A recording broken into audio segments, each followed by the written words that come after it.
Unakuta dada mzuri, yani kajaliwa, kaumbwa, kaumbika, mwili mzuri, sura nzuri, kila kitu kizuri. Mama ya, lakini hana Yesu. Game over.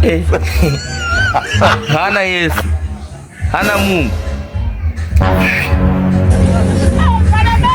Unakuta jamaa vizuri, lina mihela, jitu lina mawe, lina sasamu, lakini hana Yesu, hana Yesu.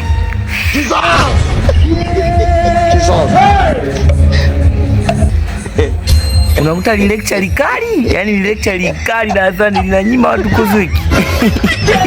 Linanyima watu kozweki vibaya, lakini halina Yesu. 70 years old man. Then Tiagasa, kale boy na ya Mungu na itumba. Unakuta wakati mwingine hata mtazamaji ananiangalia, yani unaniangalia video yangu na hutaki kulike na hauna Yesu. Kupinga namna hiyo. Pumbavu sana wewe.